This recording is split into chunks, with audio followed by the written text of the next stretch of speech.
Okay. Welcome, everybody, to 12 dreamy days of the hero's journey. I'm Dr. Dream, Kelly Sullivan, Walden, and I'm so happy to be with you today. In terms of the hero's journey, today is the day where we cross the threshold. So this is exciting, and I have the most perfect guest to help us cross the threshold, Rocky Peters. Hi, Rocky. Hello, how are you? So great and so happy to be connecting with you. Misha Walden has been telling me so many great things about you, and I got to see your videos and do a little cyber stalking, and I think you're just amazing. So let me just tell everybody who you are. Rocky Peters, a self-taught singer-songwriter raised in West Africa, Nigeria. He taught himself to play multiple instruments, including guitar, bass, drums, piano, and more. His musical style is influenced by reggae, soul, pop, folk, and maybe you'll hear a little bit today. I don't know, maybe I'll put you on the spot, Rocky, to do a little something. But influence is all over. I mean, from jazz to reggae to pop, everything. And your journey has been inspiring. And actually, instead of reading it here, I'm going to have you tell us a little bit about this in the structure of the hero's journey a bit, because you really have lived and are living a hero's journey. I know that you come from some challenging times. I mean, to say the very least, you escaped slavery you went into slavery at age 2 in Nigeria. So, and then, I mean, just so people know, like, obviously Rocky's here. He made it across the threshold, and he's made it across many thresholds, and he's here with us. He's been on American Idol and did really well on that. And he's just making a career for himself in the music business. And he has such a soulful inspiration. And so Rocky, give us a little bit of your background and a little bit of your journey about how you got to be sitting here in this awesome red shirt with this beautiful black hat and with this beautiful smile on your face. Thank you. You're very kind. I really, your kind words. I tend to get a lot of people after my shows talk to me about how they felt about the event, and it's quite amazing that I get to live this dream of inspiring other people, which is my ultimate dream and my ultimate goal, to inspire people. So when I get to hear people tell me that they feel healed by the music, which is what I get the most. Yeah. It's unbelievable when people say, I've been fortunate to be invited to a lot of schools, colleges and high schools and middle schools to speak and perform. When it comes to the kids, some of the things I get the most is like, some kids tell me like they're gonna go home and hug their parents and thank them for not abandoning them at a young age and feeding them and taking care of them.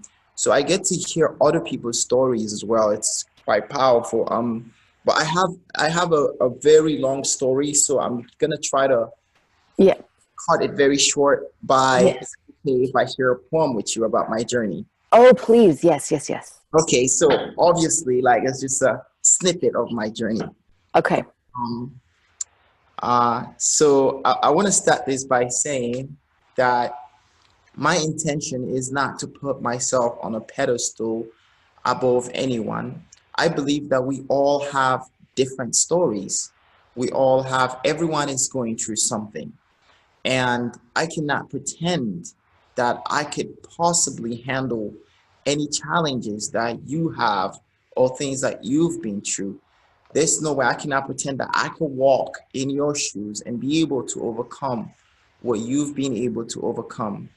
But I hope that my journey, as you listen to my story, that you're inspired to keep pushing and never give up through your personal journey.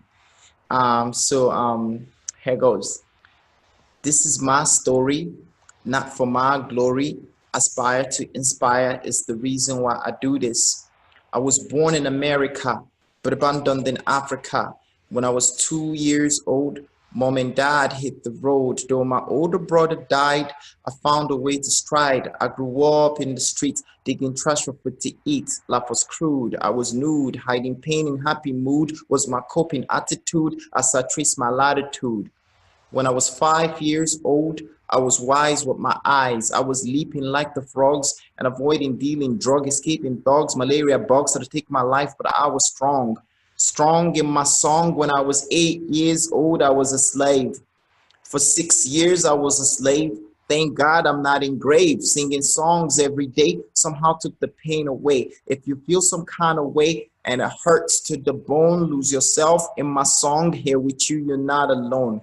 At the age of 14, that was when I ran away, and my music paved the way through the darkest night and day when I would wish for water and daily bread and butter, climbing higher mountain to find the water fountain. At the age of 15, I was digging trenches, shovels cutting through my skin, used to wish for stitches, scars deep in inches from blood-sucking leeches. It's just another day on the job, I'll be okay. I seal my wound with sand and clay and carry on. For today, don't carry me on stretches. I'm throwing counter punches. Graduated college, thought I had the knowledge to live the American dream, but I found myself homeless, picking water bottles, fighting old battles, singing songs in the streets. People jabbed to my beats, paid my dues in the streets. Now it's time for me to eat. If you ever had a dream and you're tired of blowing steam, lose yourself in my song. Here with you, you're not alone.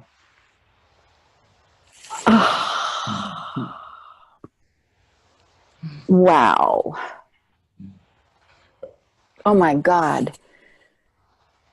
You are such a miracle. Oh. I just think it's such an interesting juxtaposition. The guest that I was interviewing just before this Yes. is a very famous psychiatrist, she's Dr. Pat Allen, and she was talking about how important it is to make it through age 3 with enough kindness and tenderness and hugs and songs and music.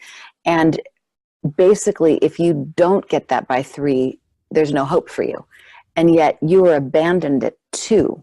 And God knows what happened leading up to that. And yet here you are, radiant and full of purpose.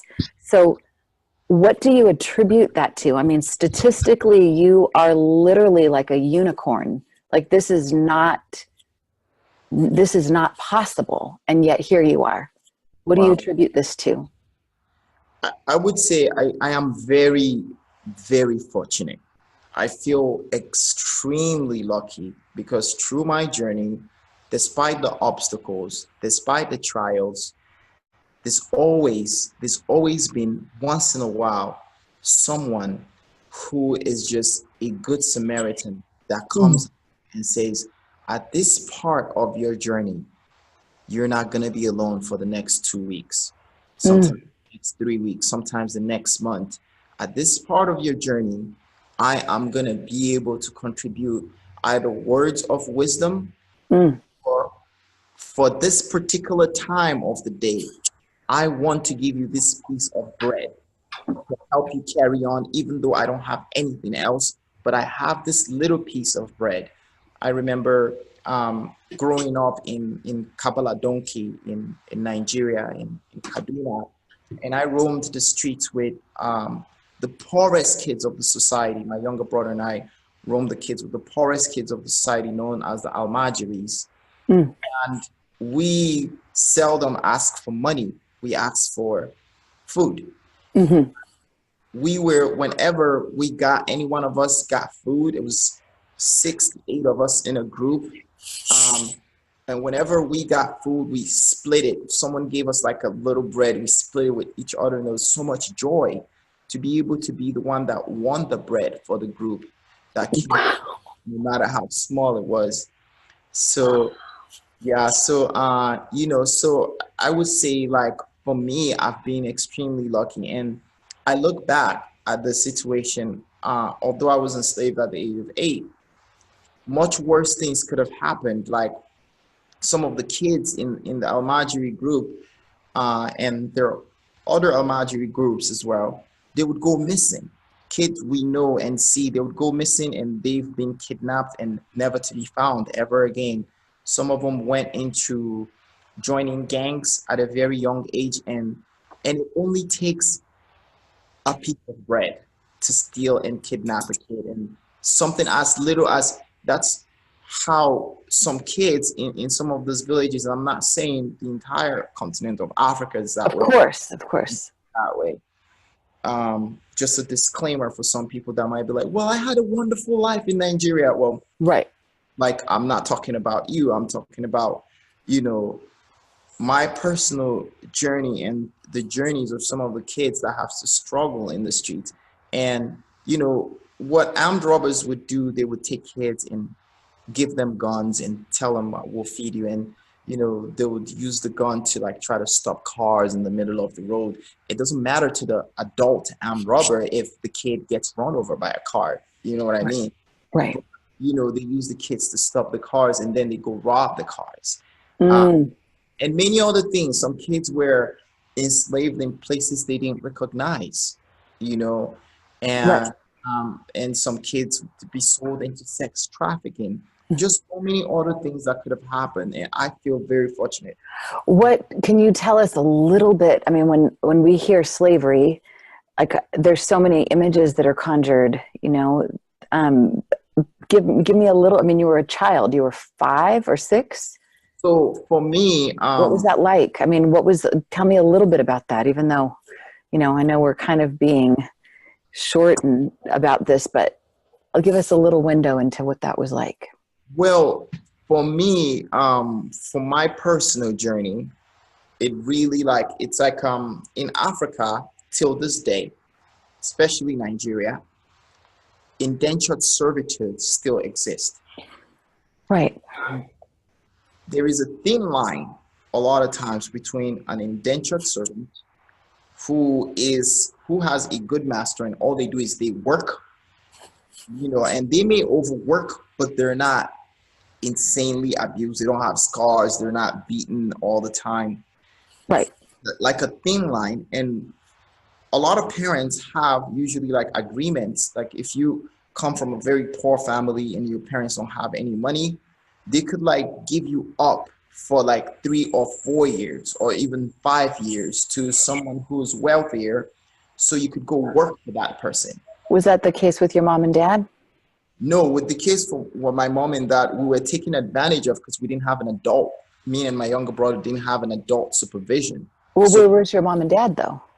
my my dad, long story short, my dad and my mom, they came here, then they went back to Africa because they were having issues in their marriage. They tried to work it out, but they couldn't. So my dad left and came back to US.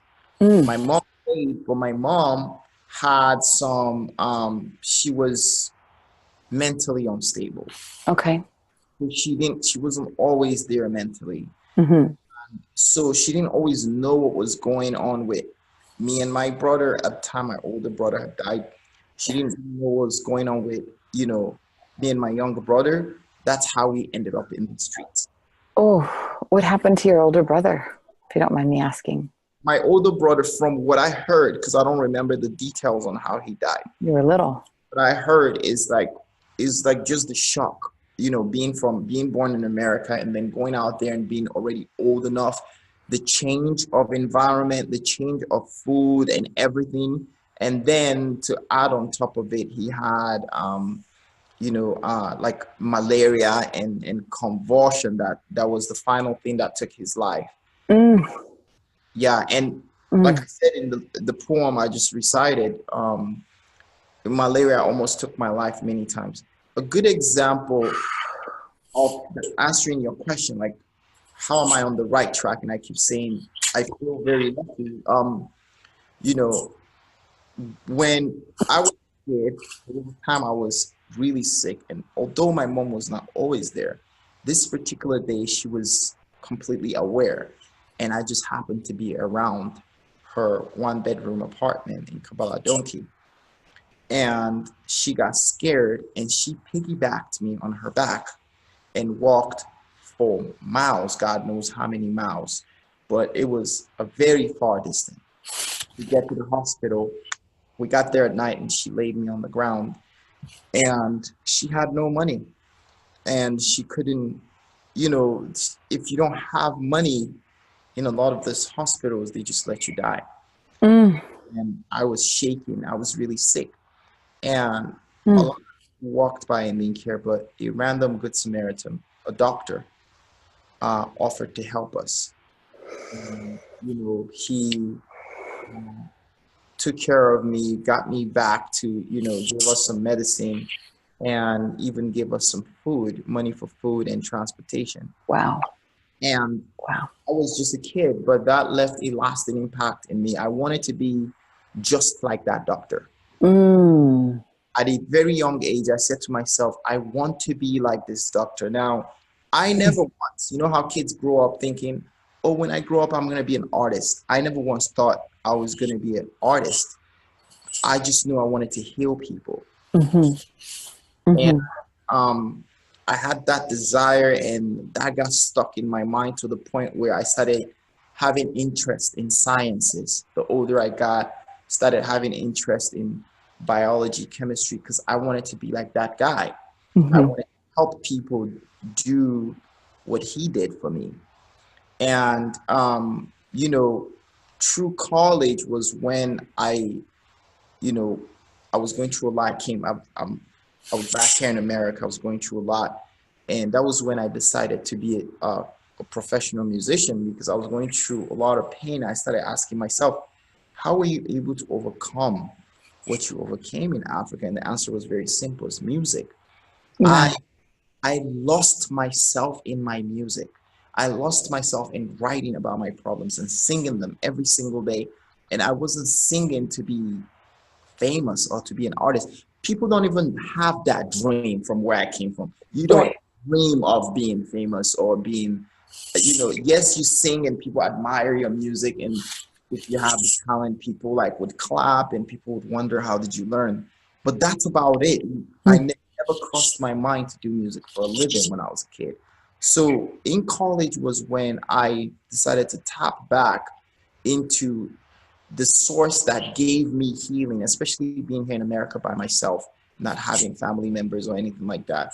I decided to tap back into that which gave me healing, and that's music.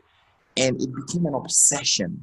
And that obsession led to me saying, "Well, you're not putting as much time into biology anymore." I had some partial scholarship to do research. And that's when I decided to really, really commit myself into mastering my craft. So you're like the medicine man of music. Music medicine, which is the best. I love this saying that you pray twice when you sing. Wow. Yeah. But I love that. That's, I mean, in this hero's journey series I'm doing, I'm accumulating all of these, what I'm calling hashtag hero hacks, like ways to get from feeling underneath it all and feeling buried to feeling like I can do this. So music, singing, whoa, having my dog walk under my Christmas tree right behind me, shadow.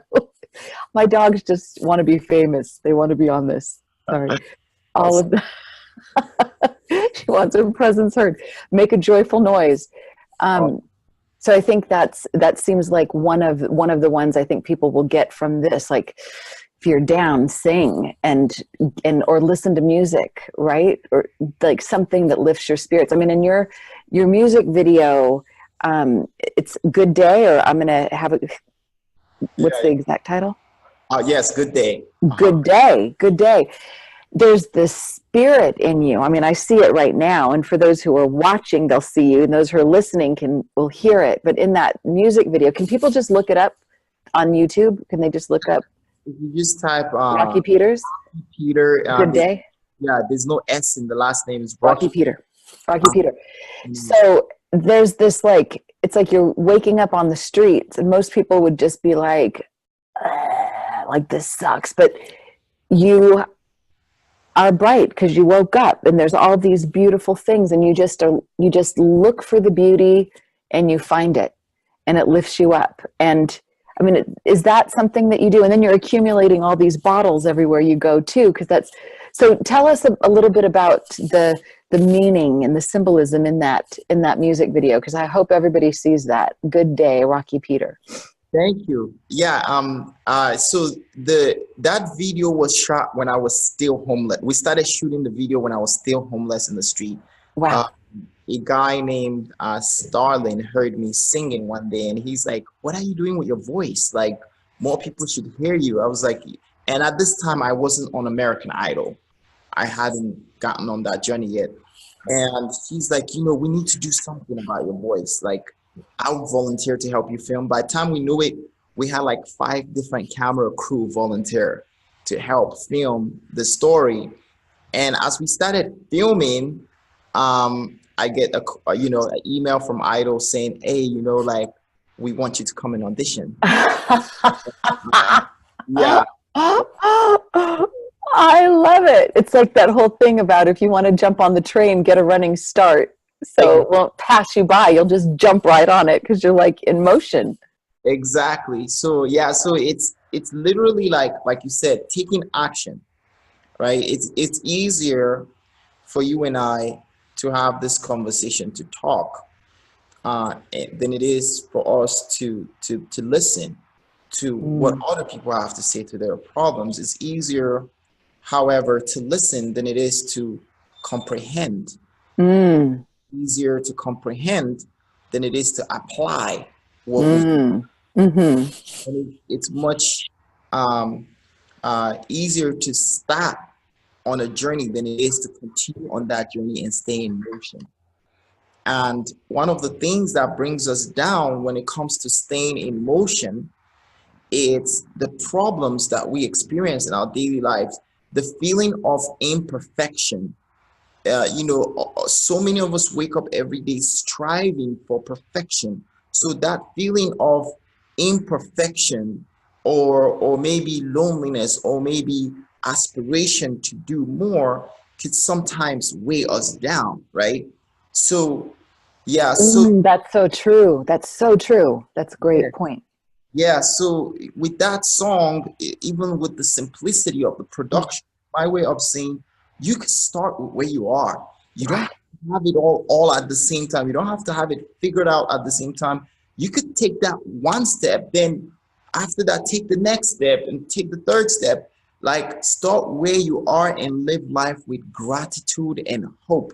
Be grateful for the little resources that you do have while hoping to become better. This is so valuable, and it's coming from you. It just drives the point home so much more. Earlier today, I did an interview with Peggy Callahan, who is one of the founders of Free the Slaves and Voices for Freedom. And she's also somebody who's got an incredibly bright light. And I think there's something about there's something about those who come through some kind of adversity. If you come through, there's some kind of grace that brings you through. And then there's this passion to give back to others. And in the hero's journey, it ain't over just when you get the goodies, when you get the reward. It's about sharing. So in the minutes that we have remaining, we only have a couple minutes here. Actually, probably we're over time, but I'm so enjoying talking to you. Let's just, the stage that we're talking about in the hero's journey is the crossing the threshold. So what do you have to say about like crossing the threshold? Like if you're scared, like just doing it, what's something that you can tell people, or what you do when you need to just, like, if you're afraid, but you need to get over, what do you do? I have to be very genuine and honest with this, and that is crossing that threshold takes people like you, people like Tweety, people like Nisha. It takes people like you who just randomly come into some random stranger's life who you may not even know, but you have a feeling, there's a gut feeling that says help. And you may not know that no matter how little that help is, that it may be the biggest help, the biggest thing that could happen to that person at that particular time in their life. So I don't think anyone does it alone. Crossing that threshold takes all of us thinking as a community to help each other. So I think if I sit here and just say, "Oh, I crossed the cross strong enough," I'm not. I don't think anyone is. And that's why I aspire and want to do the very best that I can in my journey in my life to help as many people as possible, because you just never know who you can impact to be the best they can be. It just feels like this feels so simple but so profound, because in kind of watching the movie of your life, and I hope there is going to be a movie of your story I just saw the whole movie in my mind right now, and it was Academy Award winning. It was amazing.